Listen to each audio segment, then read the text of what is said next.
Here we go. Go.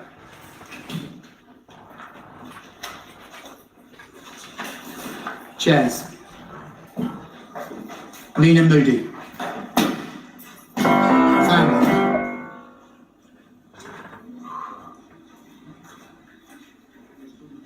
Disdain.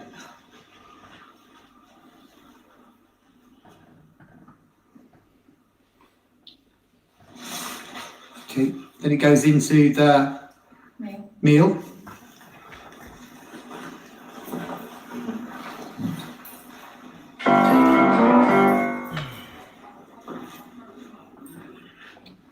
Then into the drug den.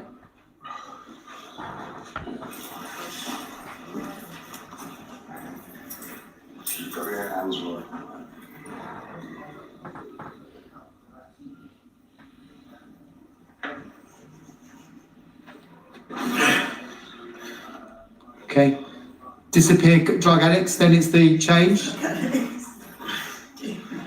You stay there, Martin and Andrew, stay there. It's the begging. Then it goes into the restaurant. Oh, bed, then it's the bed. Bed, yeah. Goes to the bed. Then into the restaurant.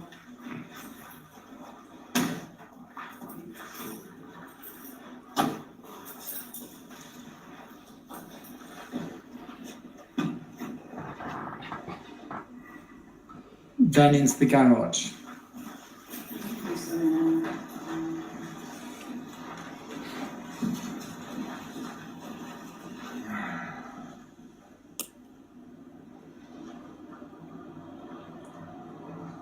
Okay. Good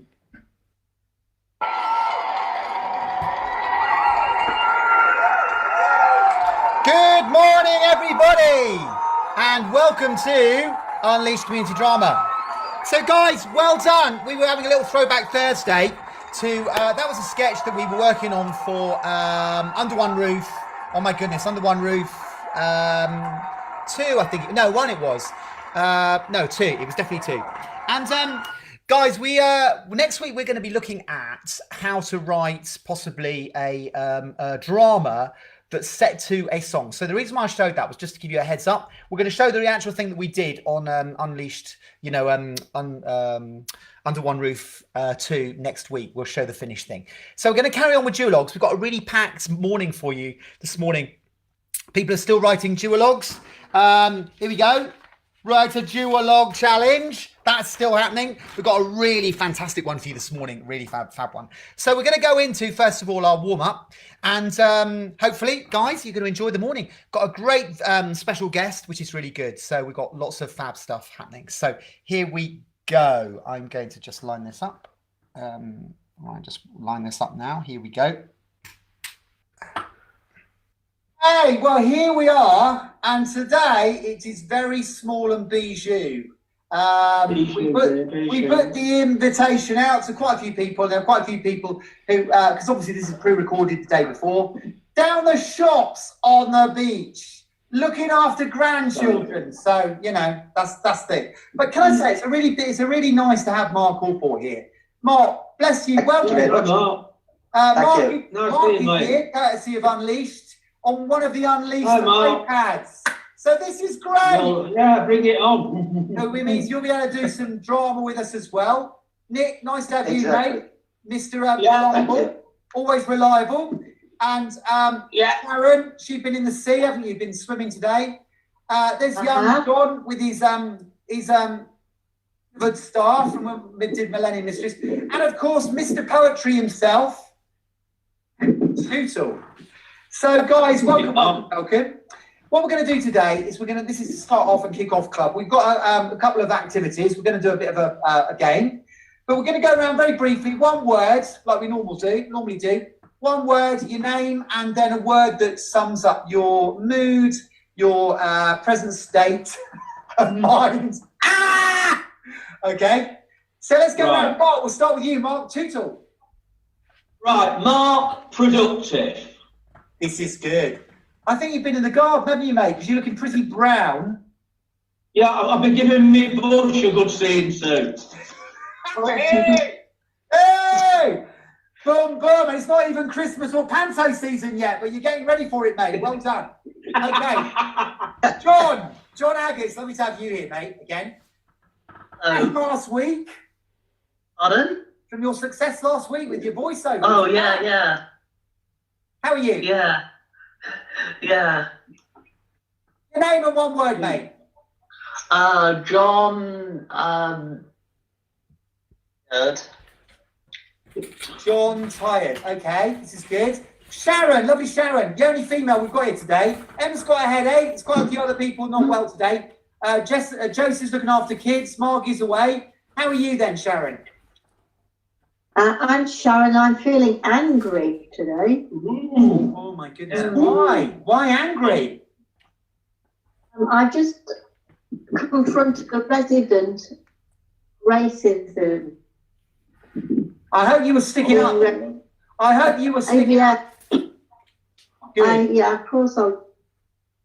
Yeah. Oh, thank you. It's for you, Sharon. Nice one. Mark Allport, for the first time, Zoom Bring it on. version. Mark, and I feel privileged. Good man. Good Well man. done. Nice to see you, mate. Thank you all. Calvin, you're late. You're late, Well, Calvin. you've been Jeffy. I accept whatever punishment is due to me. Calvin, late. All right, I'll do it for you. Right. Naughty boys list for Calvin. No, it's nice to have you here, mate. Seriously, it's good to have one of the team. It's all good. So, guys, what we're going to do, very, very Are brief. you gonna? Oh right, come on. What were you You going to say, haven't Calvin? started yet. We have, well, we have started. We're recording. You've come in late, mate, in the middle of a recording. So come on. Have you got? Are you gonna ask how I am in one word? Yeah, Yeah. Well, go on then. Calvin, late. All right, that'll do. No, how are you, mate? Challenged. Challenge.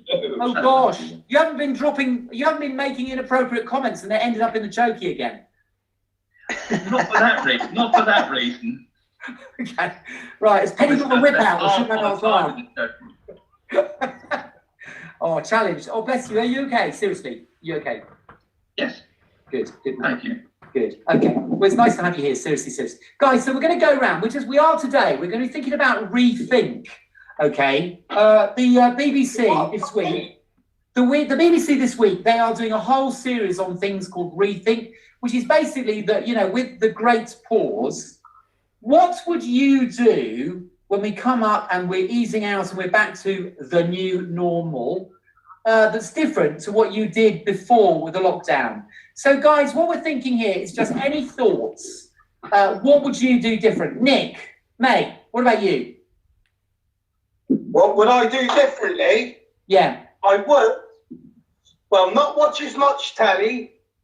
And when this lockdown's over, I'm hoping to have my licence back and a new car, so I can get up a bit further afield and, just do things I haven't done before. Not to take things for granted, because it has been hard, this lockdown. I'm boredom setting, so I just want to go and travel. Good man. I just want to get myself set up, really. Well, good man. Not stress myself out.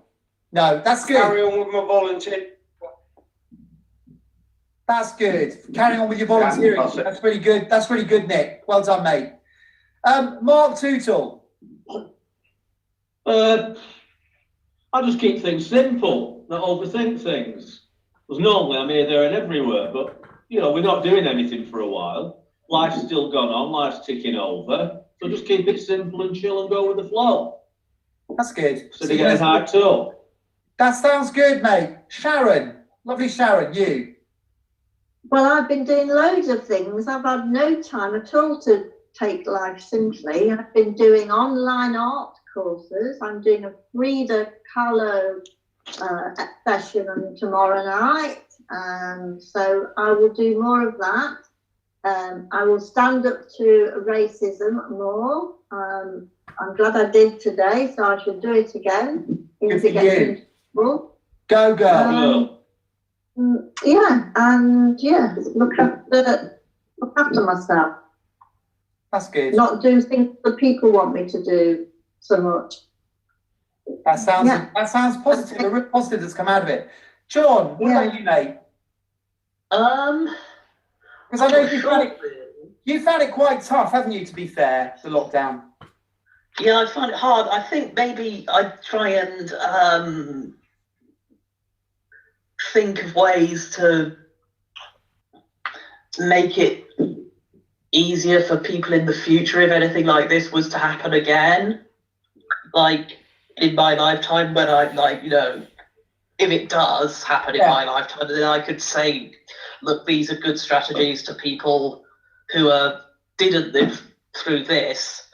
When if it were to happen again, which obviously we all hope it won't, because it's But is there that's a good thought. But is there something you personally think would change or make us a difference when that you used to do that you would do differently when we come out?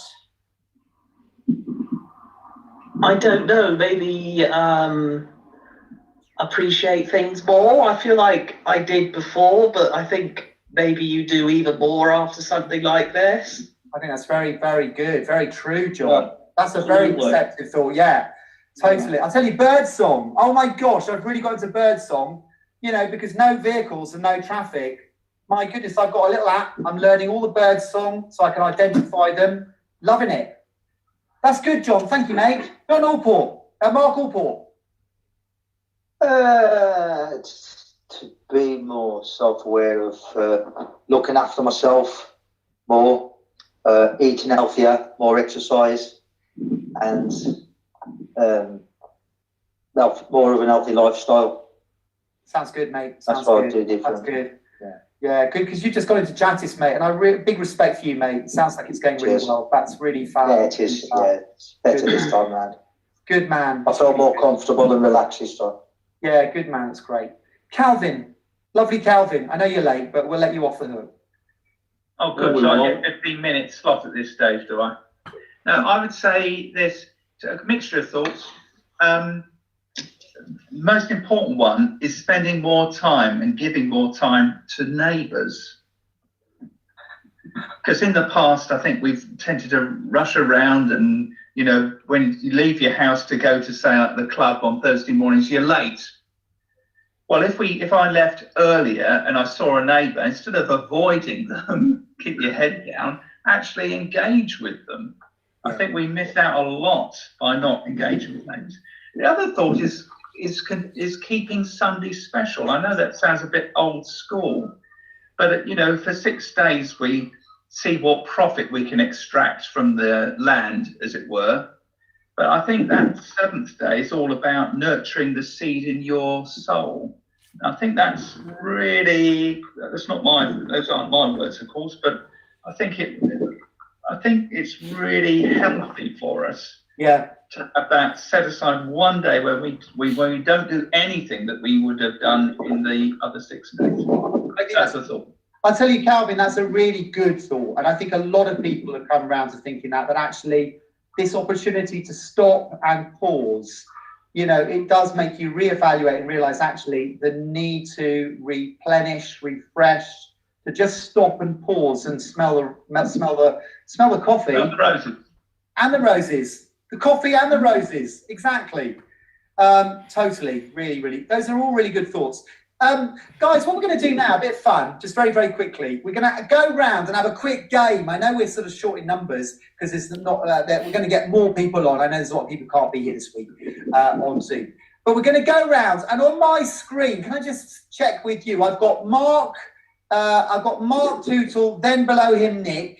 Then I've got Sharon, and below Sharon, Calvin, and then I've got John, and then I've got Mark Allport. Because we're going to go around, we're going to go over the alphabet. So you're going to start with an A, and you've got to say a name, where you're from, and a product, all beginning with that letter in the alphabet. We're going to go through the whole alphabet. So Mark, we're going to start with you. A. All right, I'm Aaron from Alabama, selling aardvarks. Nick, B. I'm Bruce from Bulgaria, selling bricks. Good man. Sharon C. I'm Caroline from Carolina, selling carol books. Ah, Calvin D. oh dear. I'm Donald from Dallas, No! selling Dreadful values. Dumb ideas. Dumb ideas. Yes. Okay, John E. I'm Edward from places beginning with E. Edinburgh. Edinburgh, obvious, selling engines. Good book, man. Okay, Mark F. I'm Frank from Frankfurt, selling Frankfurters. Yeah, that's an I'm easy Gary. one. Bring it on. I'm Gary. I'm Gary from Greece, selling Greece. Okay, Mark H. I'm Harry from Holland selling hot dogs. Nick I. You're hiding, mate. Can't see your lovely face. Right, I'm Ian from Iceland, selling igloos. Good man. Aaron J. I'm Jamila from Jamaica, selling Jaffa cakes. Calvin K. Okay, I'm Catherine from Catalonia, selling Catherine wheels. John L. I'm Linda. Linda. I'm Linda from Lynmouth, selling limestone. Lovely. Mark On you. M. I'm Mark, and I come from Market Drayton, and I'm selling market stores. I think you could say markers. Right, N. I'm Neville from Nevada, selling nail polish. Mark O. I'm Oliver from Ontario selling oranges. Okay, Nick P. I'm Peter from Philadelphia, selling tea. Good man. Sharon Q. Q. I'm Queenie from Quebec, selling quinces. Very good. Very Calvin good. R. Calvin R. I'm Rachel from Rotterdam, selling rotten eggs. Okay, John S. S. Okay. I'm Simon from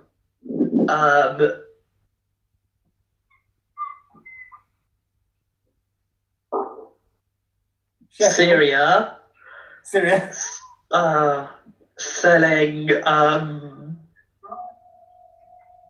Syringes. I guess so. I don't know. Mark T. Mark Allport T. Okay, I'm Trevor from Tavistock, selling tractors. Ah. Very good. I'm you. I'm Ulysses from United Kingdom, selling United Kingdom flags. Mark V. I'm Vincent from Venezuela selling vermicelli. Very good. Nick W. I'm Winston from West Yorkshire, selling Wellington boots. Good man. Right, Sharon X. You have done this on purpose, Paul. Yeah. It's because you're so good, Sharon. And Xavier from, I think you can spell Xanti with an X. Xanadu. Xanadu? Xanadu. Yeah. No, yeah, selling xylophones. Very good. Calvin, why? Well, of course, I'm Yvonne Of course. from. Only on weekends, presumably. The shirt that does it. From what begins with a Y? York.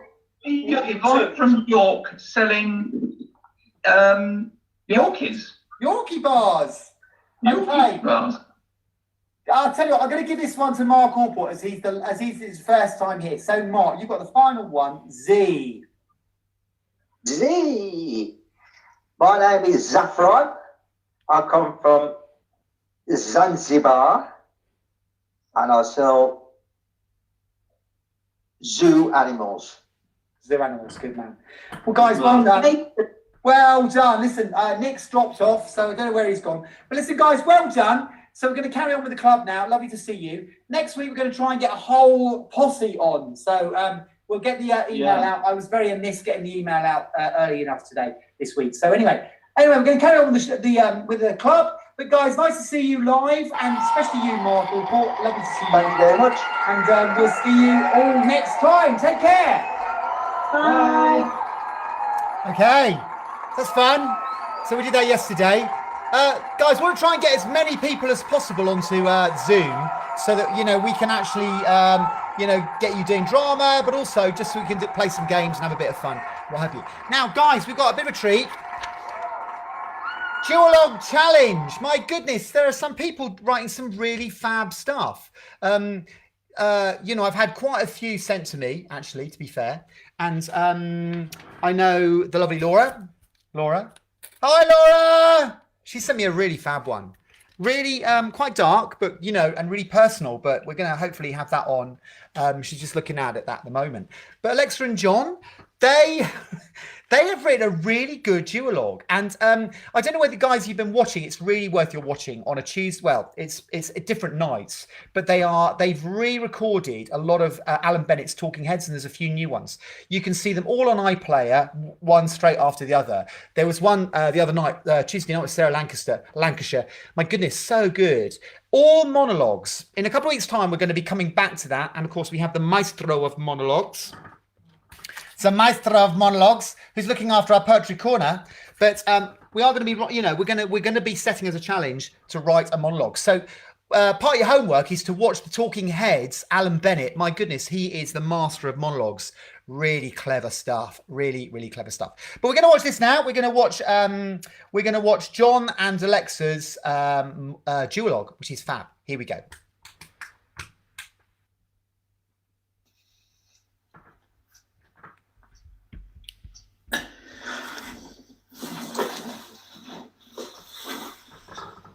What are you doing? Nothing. What, nothing at all? Does it look like I'm doing anything? No. Well, there you go then. So what do you want to do? Nothing. Nothing? Yep. You must want to do something. Why? Well, it's natural, isn't it, to want to do something? Why? Just is. Right. Like what? I don't know. What do people normally want to do? I like watching DVDs. See? Do you want to do something? Yes, but I don't want to watch DVDs right now. Why not? Because I've been watching DVDs all morning. I'm bored of watching DVDs. Well, then why'd you say you like watching them? I do like watching DVDs, just not all the time. See, I know what this is. You know what is? This. What? This. What? This. It's a lockdown fever. I haven't got a fever. And I haven't got a persistent cough either, before you ask. a fever. You know, like cabin fever. What makes cabin fever? Oh, you know, when you're in a cabin. Yeah, but we're not in a cabin. No, but people stuck in cabins get cabin fever. Why would people be stuck in cabins? No, like on a boat.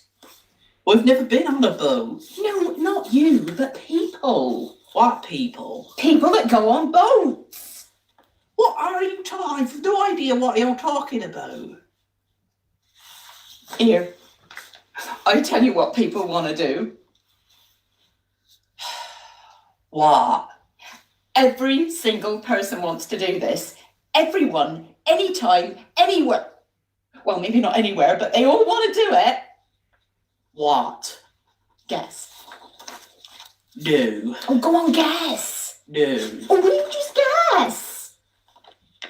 Just tell me.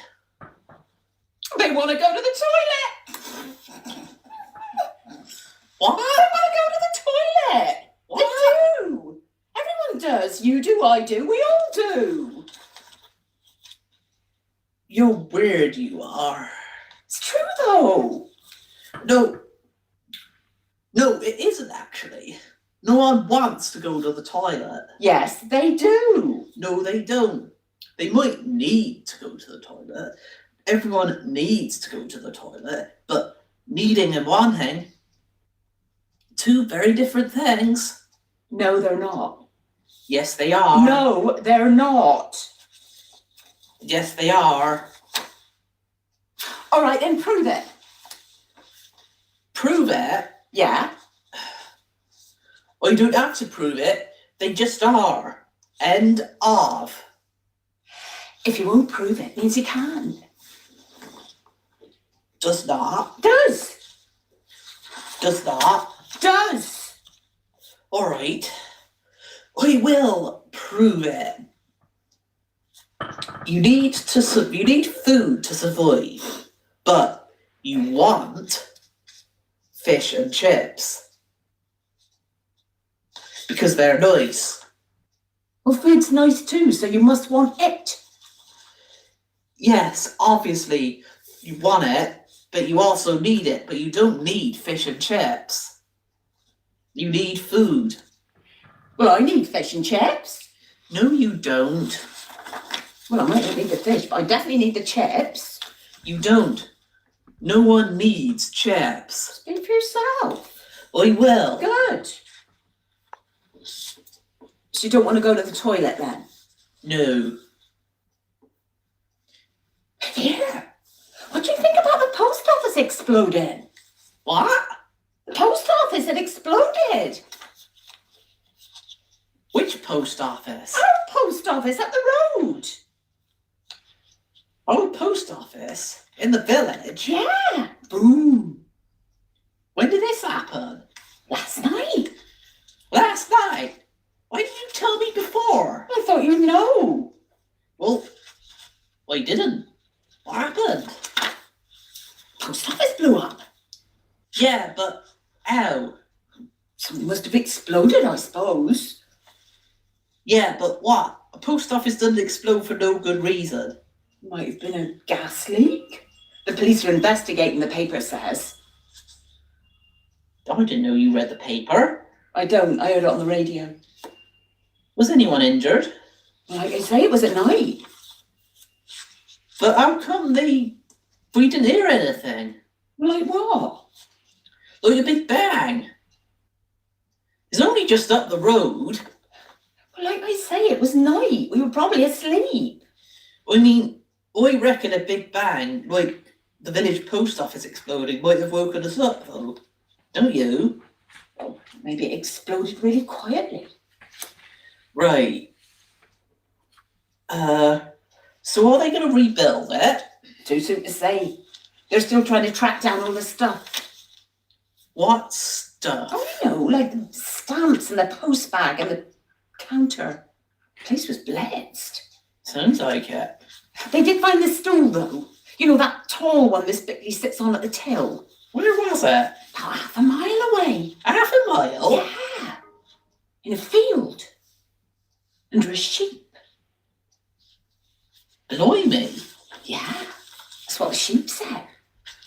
But it gave Molly a right good laugh, though. Why? Oh, Molly can't stand Miss Bickley. Not since she tried to post a squirrel and Miss Bickley wouldn't sell her stamp. Right. Well, after that, I think I need the toilet. I told you you wanted to go to the toilet. No, I don't want to go to the toilet. I need to... Oh, never mind. Anyway, I shouldn't bother. Why? You won't be able to get in. Why wouldn't I be able to get in? Molly's in there. She's been in there since breakfast. Since breakfast? Are you joking me? Why's she been in there since breakfast? Like to say. Reading, I think. Oh. I don't know. Reading what? I don't know. Chemistry or something. It's usually chemistry she's reading. Don't know what she sees in it myself. I tried to read some once, but she told me I was holding the book the wrong way up. Are you seriously telling me Molly's been in there in the toilet since breakfast reading a chemistry book? Yeah. She's really into all that stuff. Have you been in her room? Full of test tubes. She won't let me in her room. How come you've been in her room? I was looking for a clean plate. Hang on. Full of test tubes? Yep. Bit weird, isn't it? I don't know.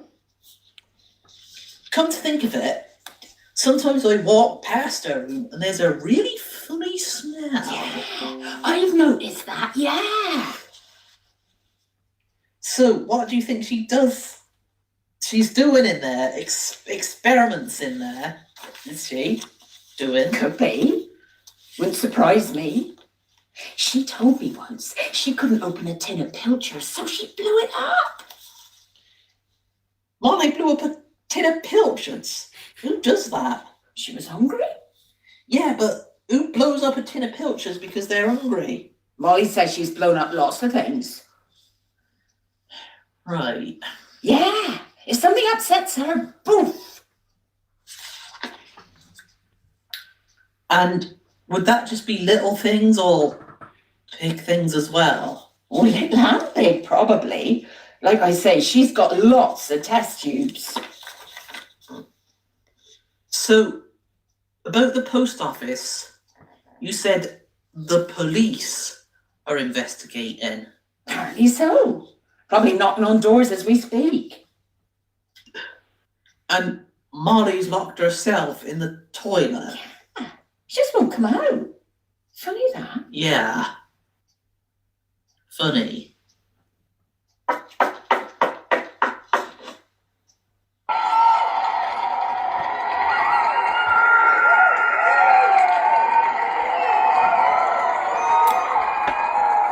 Isn't that fab?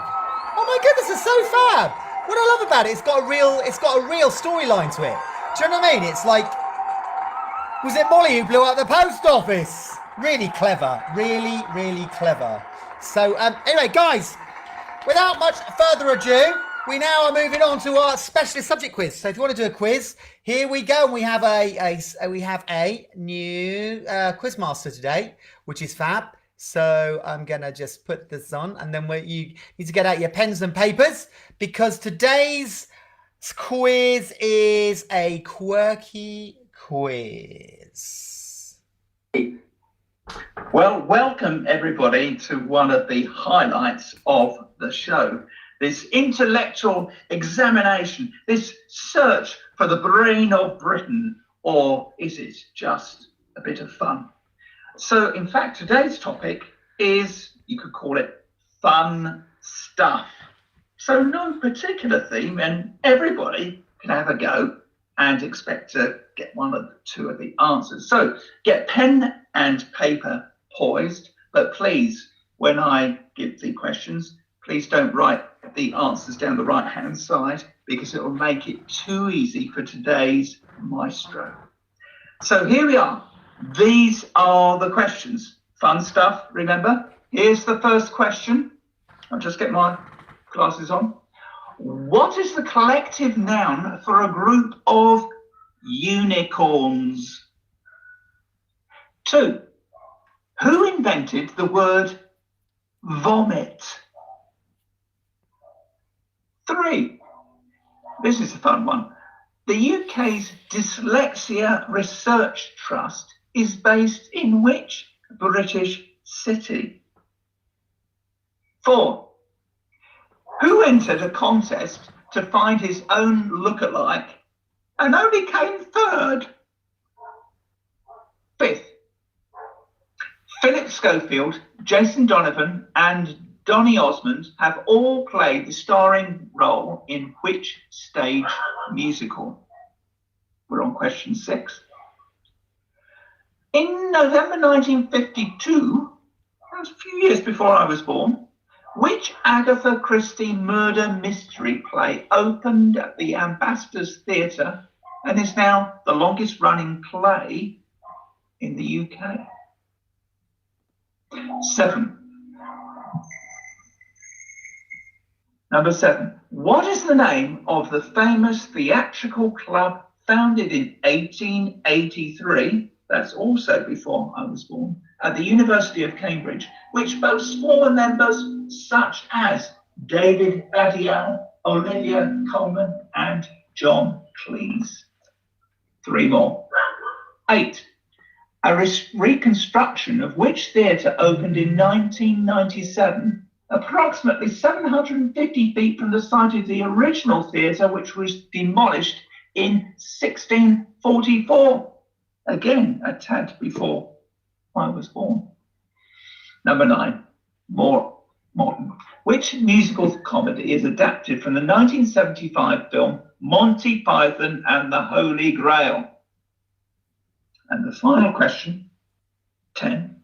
Which musical is based on a 1995 Gregory Maguire novel, which has an alternative telling of The Wizard of Oz? So there we go. I'm going to hand over back to Martin. Let's get back down to business and let today's contestant be revealed. Martin. Okay, Calvin, thank you for that. Right, we're going to get Calvin on the phone because, believe it or not, Calvin is the one with the answers. He's going to be our answer maestro today. So guys, I hope you were able to do all of that. It's pretty fun quiz, wasn't it? So we're going to get Calvin. We're going to get Calvin on the phone now, and we're going to find out what these answers are. So here we go. Oh, here we go. Here we go.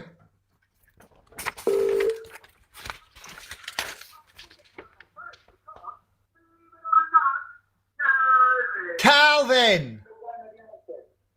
Calvin, are you there? I'm here. Calvin, you're gonna have to turn your. We can hear the live program in the background, mate. What do you want me to do? I'll go somewhere else then. Yeah, just go somewhere else because we're getting a little bit of feedback, but it's good to have you. Look, can you see a little avatar here? Little avatar is here. So, Calvin, right, we're going to go through the answers now, guys. See how many of these you've got, so you can win. Okay, so Calvin, thank you for doing that. What is the collective noun of a group of unicorns? I think it must be a lance of unicorns. That makes sense, doesn't it? Because lances are pointy things, and so a unicorn's horns are pointy. So a lance of unicorns, that would be correct. That's not true, Calvin. You're meant to be giving us the correct answers. What's the correct answer? A blessing.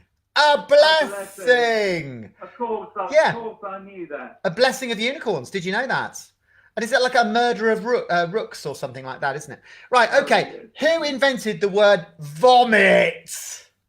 Vomit. I've got 2 answers to this, and I'm not sure which one's the correct one. I know that in Roman times, in their wonderful palaces, they had a room called the vomitorium.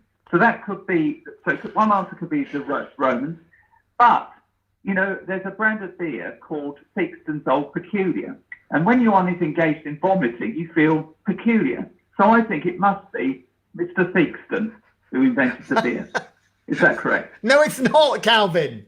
It's Shakespeare. Shakespeare actually invented the word vomit, believe it or not. That's the first place in which it actually appears in English literature. So who invented the word vomit? William Shakespeare. Okay. Okay, I'm sure to do better from now on. You're doing a bit rubbish. So not only were you late for the opening, but you're also getting all the wrong answers, Calvin. This is great. I'm doing my best. It's only a fun stuff, don't forget. Okay. The UK's Dyslexia Research Trust is based in which British city? Now, this is funny, this. Dyslexia. I think this is to do with literacy and culture. Which is the centre of culture in the UK? If it's not Milton Keynes. No! Believe it or not, the UK's Dyslexia Research Trust, and this is true, is based in Reading.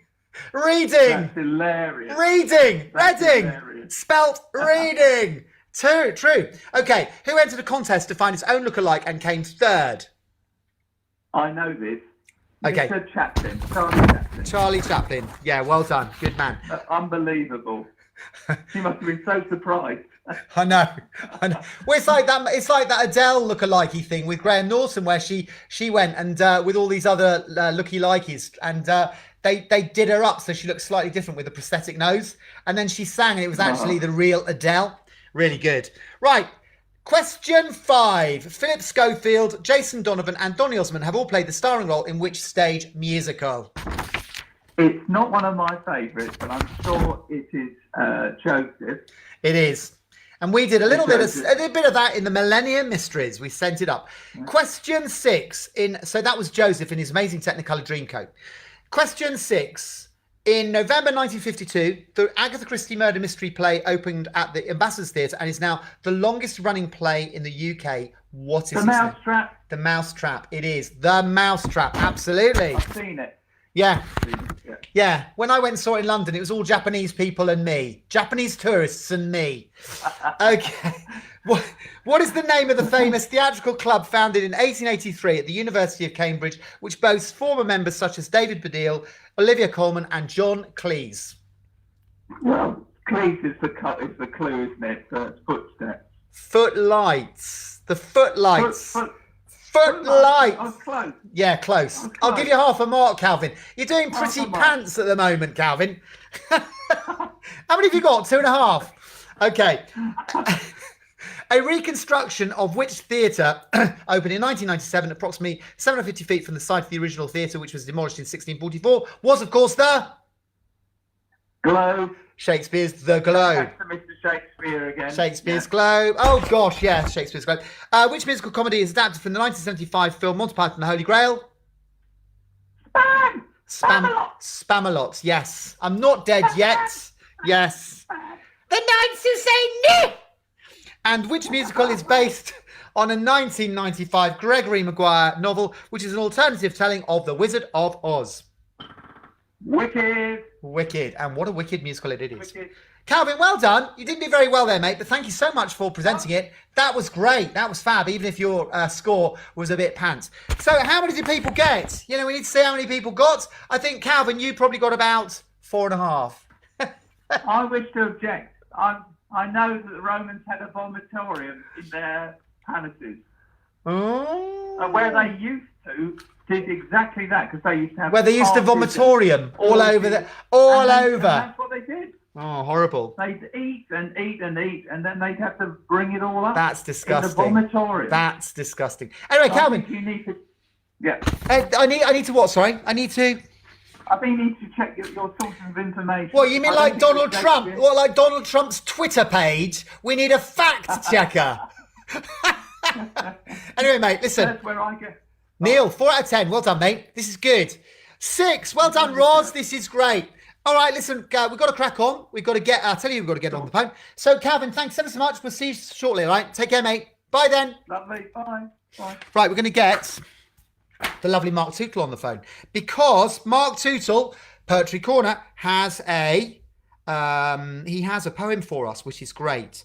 So, guys, keep the poems coming. You know, we are building up a really a lovely tome of unleashed material, which we are going to, put together in a scrapbook at the end of this lockdown. And of course, we're easing up. So things are beginning to look like, it won't be long perhaps till we can all be together in real life. Right, Mark Tootle, here he is.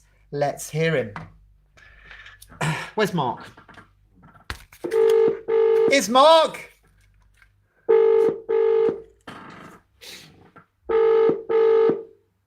Oh my goodness. Hiya, Martin, you alright? I'm good, mate. For a moment there, I thought we were going to have a repeat of like 4 weeks ago. Oh, good grief, no, absolutely. Were you in your garden? Absolutely.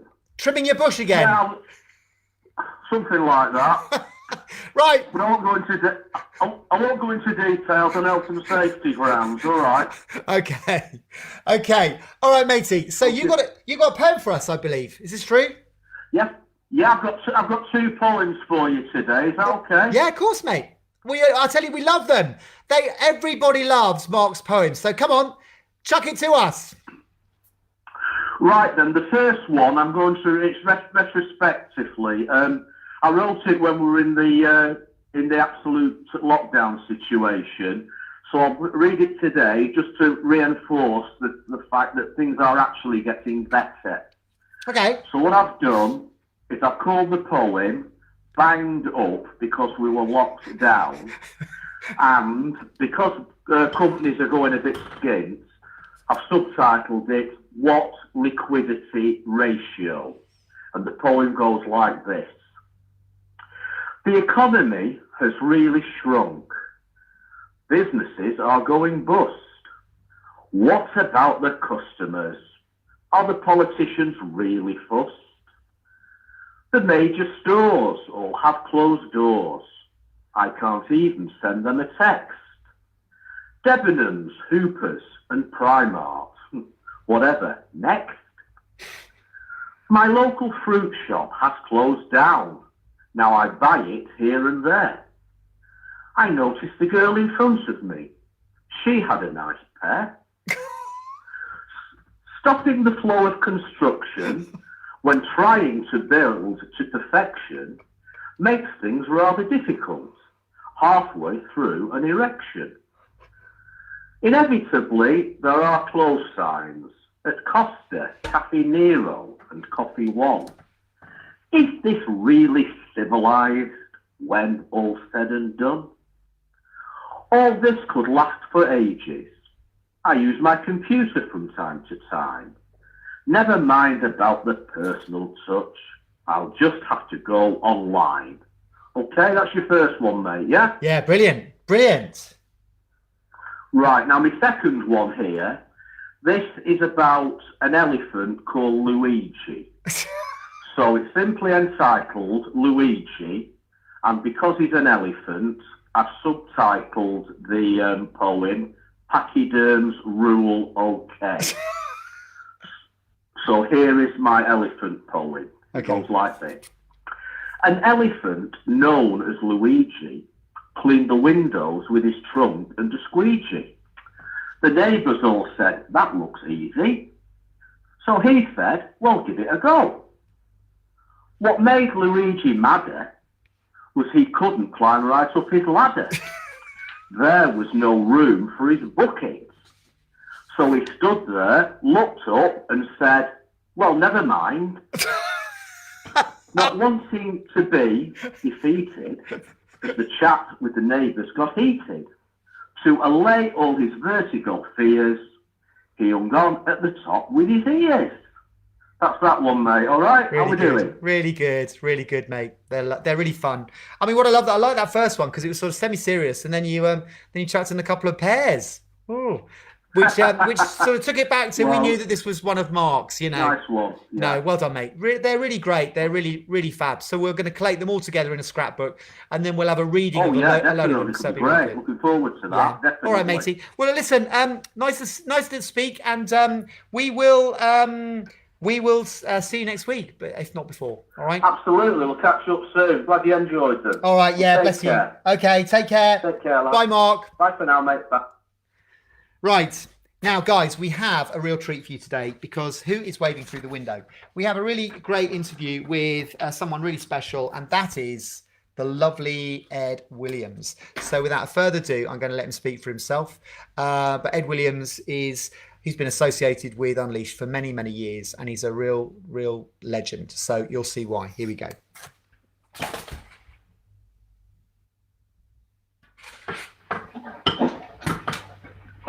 Okay. Hi, Martin.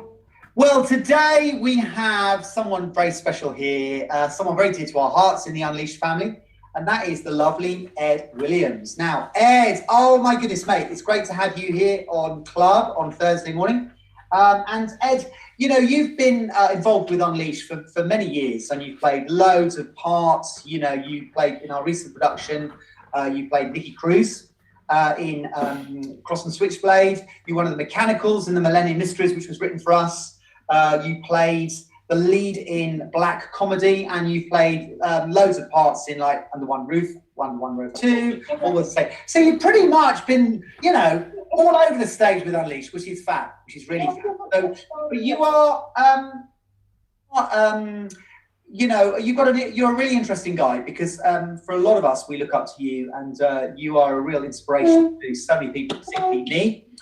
And just tell us a little bit about what you do, because I don't think a lot of people know exactly what your job is. You are youth protection, you're homeless protection officer, aren't you, for Torbay Council? So what's that involved? Are you youth homeless prevention officer? So I work somewhere halfway between housing and children's services, in preventing young people becoming homeless, 16 and 17-year-olds. Some 18-year-olds and care leavers, things like that, and working to identify whether or not the council owes them any duties, whether there's any help we can give them, and mainly doing a lot of work around mediating them and talking to their families and sitting down and you know and sorting out the differences between them and their parents. As many of us might know, teenagers aren't the best tenants, and parents often find that and kind of move towards eviction. And that's what we do. We do a lot of work on that, as well as educating young people and other professionals around the difficulties that these young people might face, and doing our best to keep them safe. It's a really good job, isn't it? I mean, so you're actually preventing kids basically falling out with their parents to the point where actually it's become unresolvable and they end up on the streets. So, I mean, my goodness, you do an amazing job. But, I mean, you've got such a lot of experience, because before that you worked at Leonard Stocks, didn't you? I mean, you've had other jobs in the council, but you've worked at Leonard Stocks as well. Do you want to just tell us a little bit about, we're doing before, as a job before this present post?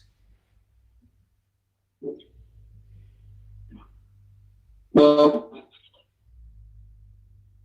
I mean, I've got to be honest with you, Martin. One of the astounding things about my work is that I've done over the past few years. I literally come from a world of addiction and crime, and the first time I got on my knees and asked for a job, one literally came up within minutes, and I can't deny that. And I went into this job interview. Somebody said, in the church, he said, if God wants you to have a job, you on the desk, turn up on your jeans and t-shirt, and you'll get it. So that's exactly what I did, and that's exactly why I got the job, because that's exactly what I did. Initially I worked in the commissioning team. I was seconded to them to people to go out talking to people, vulnerable people in the community, to find out what their views were on the changes that were happening to services about 10 years ago.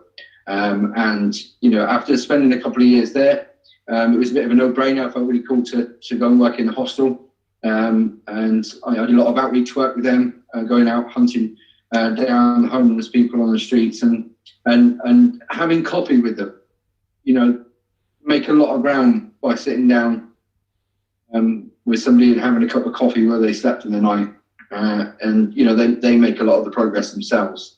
I've moved from there to specialised job in community safety, where I was finding the most vulnerable and most chaotic people in society and coming alongside them, and walking with them and identifying what needs to be done in their lives.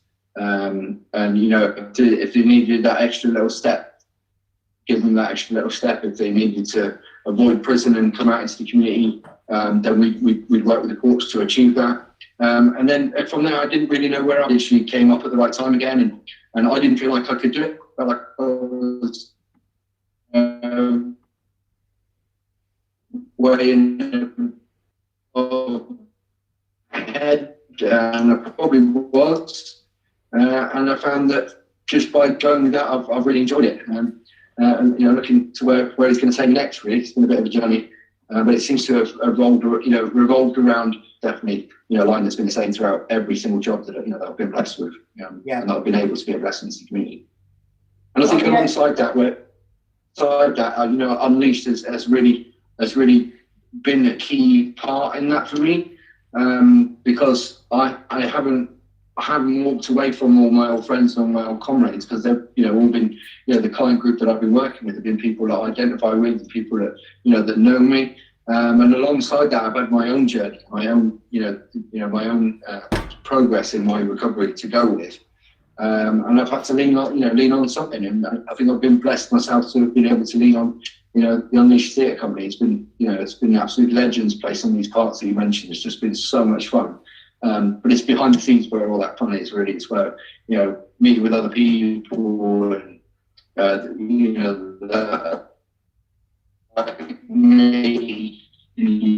in recovery, or oh my goodness, on their way to recovery. An absolute reminder. Yeah. Well, mate, you have. I mean, just to be fair, you went slightly Dalek on us. We did like Star Wars a few weeks back. You went slightly sort of Dalek-y on us there with the old internet. But my goodness, you played the lead in Black Comedy. Weren't you brilliant in that? My goodness, you were in the first Under One Roof as a singer and doing lots of drama. You were in Under One Roof too. Yeah. You were also one of the mechanicals in the Millennium Mysteries. And then, incredibly, you were just an unbelievable performer in the Crossing the Switchblade. So, I mean, you really are one of our lead guys. And my goodness, what a talent you are. But I mean, what is so fantastic, Ed, like you just said, is that obviously, you haven't forgotten your roots, and the wonderful work that you do and that God's led you into, working with, preventing kids from becoming homeless. You yourself, 10 years ago, you were for 10 years.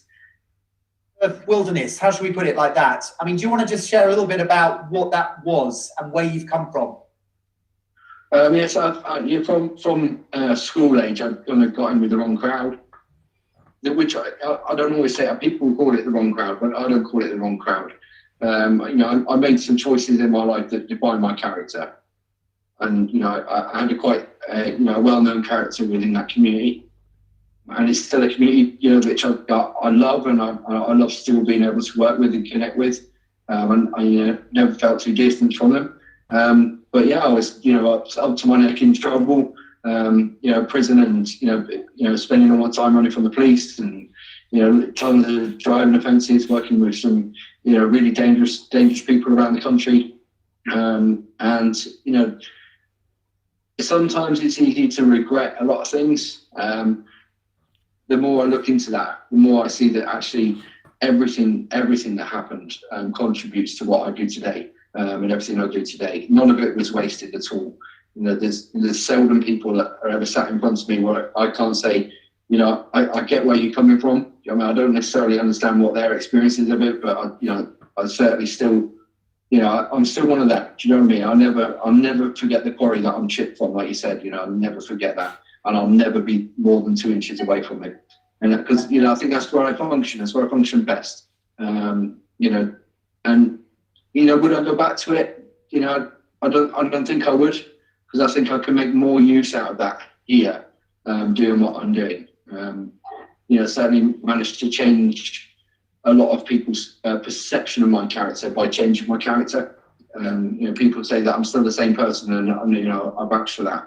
I still very much am the same person that I was then. I'm just making different choices. Yeah. And my goodness, I mean, but you are a bit of an inspiration to a lot of people, Ed, because, I mean, I know you don't want to go into it, but you were involved with a lot of really dark stuff. And you described yourself for 10 years, you were like a career criminal. And we don't need to sort of focus on, what you got up to. But I think what is fantastic is, I know you as a really good mate. And I have to say, you know, you've got such a massive heart for people who are struggling with addiction, people who are homeless, you know, and, you know, I know where that comes from. What was the very thing that brought you to a point of wanting to change your life? I think, you know, there were lots of different points during my journey as a criminal where, you know, where something was looking out for me, and someone was looking out for me and really making that difference. There were, you know, there were times where, you know, there was a moment, you know, for instance, where the police took me back to a burning wreckage on the M5, and they looked at this car was, you know, black and swollen and small and all crunched up, and I walked away from that pretty much unscathed. And, you know, and they sat me down and said to me, so don't you think there is a God? That you have just crawled out of that is impossible. And there were lots of little things like that were going along as I went along. And it's not until you get to a certain point of desperacy to absolute destruction when I had absolutely nothing, no money, no home. I didn't know where I was. I lost my mind. I lost my mind so much I couldn't even go and find drugs. I didn't know where to get them anymore, just, you know, because I was that mad.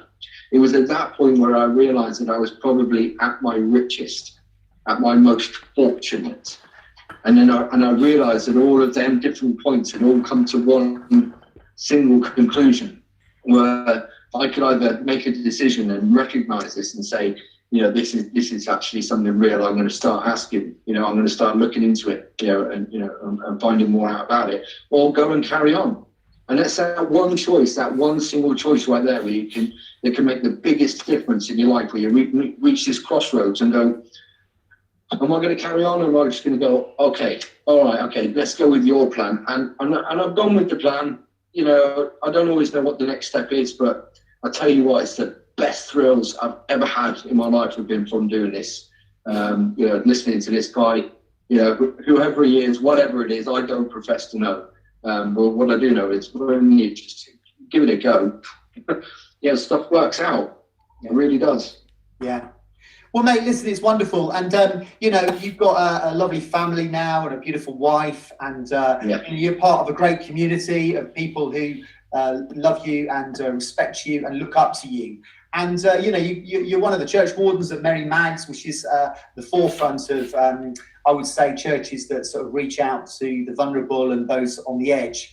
But, you know, I'll tell you something, I'm just so proud that you are such a big part of Unleashed, because, mate, I tell you, you know, you are such a great performer. Let's have a little chat about some of the parts you've done. What would you say was your most favouriteest moments on stage with Unleashed? I mean, there are loads to choose from. My goodness. Yeah, I think I've been thinking about that. One just keeps popping to mind, and it's got to be Black Comedy. Yeah. You know, it was just there's so much work went into the physical comedy of that. It was so much fun working with two different casts as well. But just knitting that whole thing together. It was done in an intimate theatre as well, which was kind of very close to the audience, and there was a lot of sacrifice thing, being spat on and thrown over chairs and kicked around all over the floor and stuff like that. It was painful, but I tell you what, just done something like this before. We're taking such a big step into acting, and walking with these guys, was a great thing to experience. My wife was one of them as well. Actually, she's one of the cast in them.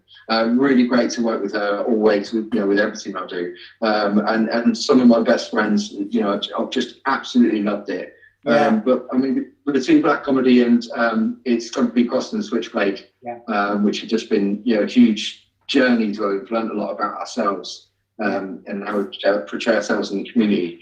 And I think the contrast, as well as Black Comedy, didn't have a faith element to it, did it? It was very tongue-in-cheek, very naughty. We did have there was a little prayer in there somewhere, wasn't there?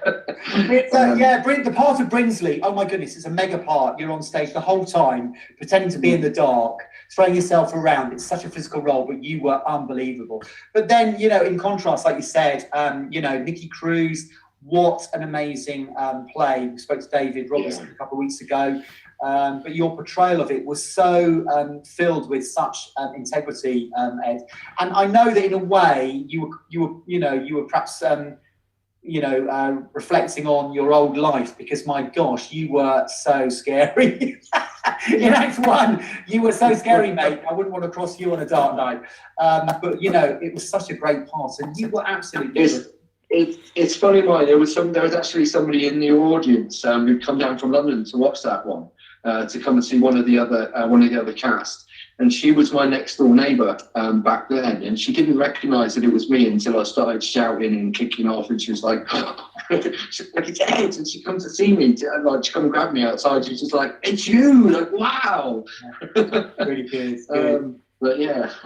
Well, Guy, what have you got? Have you got something you'd just like to say to the lads? Because obviously, I mean, I look at you, mate, and I think where you've come from, your journey has been so interesting and so inspirational for a lot of people. What would you say to those guys who perhaps at the beginning of that, they're just going into Jattis and they're coming off the drugs and they're struggling with addiction? And stuff? One thing I really want to say is don't look at guys like me and think that I'm a million miles away from you. Like I said earlier, we can only be a few minutes away from our past. There's only one step to take, and if you're in the Jattis, you've taken that step, you've made a choice. If you're in the rooms, you've made a commitment to want to go in there, and that's a big step that I'm only just on the other side of. And the other thing I do want to say is, like, if Martin's put in your ear and he wants you to get out there and have a crack at it, but just do it. Do you know what? People aren't going to remember your bolts or where you went wrong or where your line went wrong. It's worth the fun. It really is. Like, every single time, just do it. We've done madder things with our past. We've made more fools of ourselves. Just go for it. Back on it. You look back and you look back at a few shows on your shoulder and think, do you know what I mean? I've done this, and it's not the show; it's the people you've been there with. Community. I think a lot of them get that message. Listen, Ed, thanks so much for joining us, mate. You are always such a joy to have around. You're the sort of guy who, it's just great to have around. And I just thank you for all that you've brought to Unleashed. All the experience, but also, your wisdom and your care for, guys around who are sort of on a similar journey. You're a lovely, caring guy, and I'm just so grateful that we've got you in the Unleashed family. So thanks, mate. I really appreciate you. But we've all got to say that we love you too, Martin. You're the rock. I know they're thinking it. I know they're thinking it when they're watching this. Seriously. No, Martin, thank you, seriously, from all of us. I know I can speak for every one of us. We love you so much, and what you do is second to none. And you should be knighted, really, seriously. Oh, I've already been knighted by Alexa a few weeks ago. I love you, mate. Listen, you take care. All right, you take care, mate. Thank you very much. God bless you. Bye-bye. Oh my goodness, lovely Ed. Don't we just love him? Such a great bloke, such a great guy to have around. Really fab guy. Really good guy. And my goodness, he's done some amazing stuff. And I was just thinking this week. I did an interview with David Robertson, who asked me to do a thing for this thing called T for Two. You can actually see it on my Facebook page. I think I put it on the Unleashed as well. But what really struck me, just thinking about the stuff that we've done, is the number of really, talented actors that we've got behind us. We've got some real talent, seriously, I look at what we've done in the last year, with All the World's a Stage, the Winter Hymnal or the Winter Anthology, the Cross and Switchblade. My goodness, we have got some really talented guys in our group. It's really fab, and there's going to be lots more opportunity to do stuff when we come out. We talk about a big project we're doing next year. We've been approached by a big international conference who want us to do some stuff stuff. So when we come out of lockdown, there is going to be loads of fab stuff for us to do. Now, just a heads up, next week we are going to be showing, because it would have been a year ago, and it should have been this week, that we would have been doing our big I'm Still Standing addiction review at the Little Theatre, which is a bit sad, really, because we were all working towards that, and obviously it's been cancelled. So we're going to show All the World's a Stage next week as a live stream. So if you haven't seen that before, I tell you guys, you are in for a real treat. It's going to be absolutely fab. So that's going to be happening next week, which will be week 15. Can you believe it? Week 15. But what we're going to do, we're going to end now with a new thing which we're going to do every now and then, and I've called it Unleashed Wellbeing Corner. Unleashed Wellbeing Corner. If you look in your pack, you would have been given your Unleashed the Wellbeing Journal, and in here there's lots of really good things about just keeping your mind healthy, keeping your mental health healthy. But we thought it'd be really good to occasionally have someone drop in. If you remember, a few weeks ago, we had Roz drop in and talk about forgiveness when we did the VE Day. And she dropped in yesterday to have a chat about this whole thing about rethinking and reevaluating, what are we going to learn from this time when we've been locked down? How are we going to do things different? How are we going to rethink the things that we could do better, that are going to be better for us? So did this yesterday, and this is lovely Roz Morrison. So let's go for this.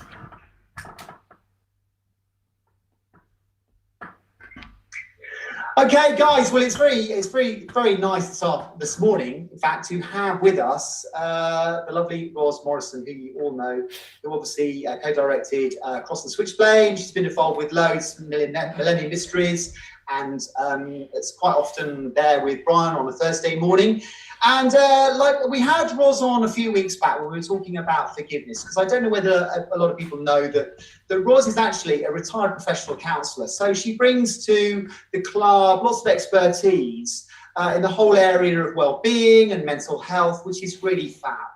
And so I thought it'd be absolutely brilliant to get Roz on every now and then to talk about perhaps some of the more practical things about, how to keep ourselves well, particularly concerned with mental health. And Roz, you were just saying that actually this week, the BBC have relaunched a week called Rethink. Do you just want to explain what that's about? Yes, I happened to hear it on Monday, Martin. They've launched this whole week of Rethink across all their radio stations, where they are looking at what's gone before and what we think might come next after lockdown, and how its perspectives may have changed our thinking about how we behave, how we live, how we work, and what things are important to us. So I thought it's actually quite a relevant subject for all of us, actually. Yeah, and I think also in this time of the great pause, it has given everybody opportunity to pause and perhaps reevaluate where they're at with their own mental health. And perhaps particularly, we were talking just last week about history and how history is being reinterpreted because of, the pulling down statues and the way in which, our black friends, have been treated, particularly in the light of George Floyd and the killing in America and all the protests that have been happening. But Roz, we were having a little chat earlier, and you were talking about particularly that very often in our past we can have stuff that keeps coming back, and yet actually it needs to be reinterpreted in a more positive way. Do you want to just sort of tell us what your thoughts were about that? Yeah, I think all of us, Martin, when we've been alone or just with one other person or a few other people, all our thinking inevitably has turned a little bit more inward, because we've had time to reflect. We haven't been rushing around, we haven't been out and about. And so sometimes that thinking has led us back down old pathways, which may be very, very familiar, but not particularly helpful. And I remember not that long ago talking to a friend of mine. We were just driving along one day before lockdown, and something was said about art. And she said, "Oh, I'm rubbish at art." And I said, "Oh, well, whoever told you that?" And she said, "Oh, I was told it as a child." And that little pathway had stayed with her. And she was a woman of my age. And that little pathway had absolutely stayed with her. And I said, we need to think about that now. Is it still true? Was it ever true? And how has it affected your life all the way through? And actually, it had stopped her from even trying to do any sort of artwork, which I'm glad to say she's picking up now. But, you know, it just struck me, just a simple thing like that. And we know that there are bigger things in our lives. That's a small example. But there are bigger things in our lives which comes back to us very powerfully, often as a voice in our head. And sometimes we have to ask, where did that voice come from? Yeah. Is it true now? Yeah. And how has it affected me negatively in the past? Can it be changed? Yeah, I think that's so true, because I mean, I think with a lot of the guys in the club, myself particularly as well, you know, things from your childhood can actually hold you back, can actually have a massive hold over you. I think we underestimate the power of words, but particularly if there's been abuse or control or manipulation, that can actually stunt, if you like, our personal growth. How do you overcome that? If you know, we often talk about we're not defined by our past, but actually very often, like you said, people are held back by perhaps things that have been spoken into their lives, or things, you know, bad things that have happened to them in the past that they can't move on from. I think, firstly, it's to acknowledge that it's even there. Because sometimes it's a bit like the cinders on a footpath. You keep walking the path, but you don't actually look at the path. What's it made up of? And there are things that have dropped so far back in our thinking that we don't realise that that's what we're acting upon. So first of all, time to reflect, as we have had, to think, is this thought a helpful thought to me now? Is it even true? That's the first test. Hold it up to the light. Is this thought even true? You know, I'm rubbish at whatever. Is that actually true? Do I know that to be a fact? Or is it just that I've taken it as a fact when it had no substance? Mm. The other thing is with negative experiences, of course, things that happen in our childhood. The child's default setting is always, it must be my fault. Mm. If bad things happen in our childhood, children always decide in their young brain, this is my fault. They take on the responsibility. Often they'll take on the responsibility for what adults around them are doing and assume it's because of them. And again, it's needing a person or a trusted friend to look at that with and say, well, it was happening, but my conclusion may be the wrong conclusion. So looking realistically now through adult eyes, not trying to undo or say it doesn't matter, but to bring it into the present and look at it in our adult place. Yeah. And maybe say to our child, actually, you know, you were the child in this situation, not the adult. Yeah. And the adults must take responsibility for themselves. Yeah. Well, that's the first way to do it. The second way is to say, I'm not going to let this have a hold over me in the same way anymore, and make a decision, which a lot of people in recovery do. They say, I'm not going to be this person anymore. I don't want to live like this. So it's actually an active choice to say, I am not going to live like this. But we can't just do that by will alone. We do need good friends. We do need sometimes good counsellors to work with us and talk about those issues. Because I'm sure that in lockdown, and I don't just mean people in recovery, I mean all of us, we may have looked back, I certainly can look back at this time and think, there were a few little habits of mine which maybe weren't such a helpful thing to do. And I've had to look at them again and say, but that's because I've been here in the house, no one else to really see what's happening or doing. It's nothing terrible. I'm not coming out on something terrible. I'm just saying little things that are maybe not useful to me. Yeah. But because we're unseen in lockdown, it's easy to fall back into those ways, both in our living and also in our thinking. Yeah. So in rethinking for the future, saying, well, you know, what are the good things that were in my life before lockdown? What was positive? What was helpful? What was constructive? And what can I now see? Actually, I don't need that anymore. There are some things I don't need in my life anymore. Yeah. I know that folks coming to the club have often said, coming to the club is a highlight of the week because it's a positive. And, you know, watching this now being broadcast is a helpful way of keeping that contact and hopefully not too far in the future, we'll be able to meet again. But looking also around and saying, you know, are those relationships helpful? Are those friendships useful to me, or are they pulling me down? Yeah. So it's a great time to rethink, isn't it? Yeah. Not just for Yeah.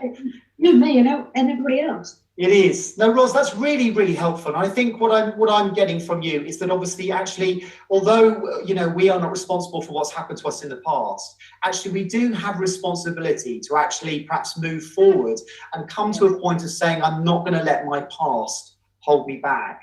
When I was in my 30s, I had for many, many years felt a deep sense of rejection, and from my father, which went right back to when my father was absent during the first 3 years of my life.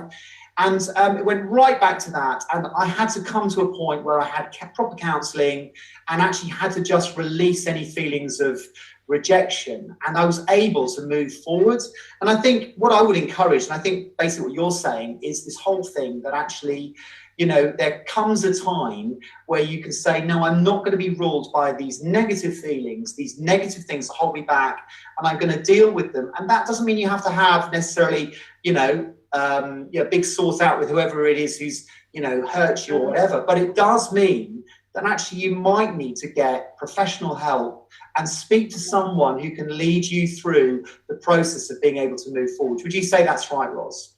Yes, I think that's absolutely right, Martin. And also, not just letting go and you know, I've been rereading the 12 steps because I was interested to see that. You know, the forgiveness is part of that, which we touched on last time we talked. Forgiveness and forgiving oneself and others, finding a way out of the mazes that keep giving us this ever-decreasing circle feeling, and then replacing it with new things, with good things. You know, the folks in the drama club, you know, how many of them we said, look at the talent, look at that talent, just shining out and growing. Yeah, totally.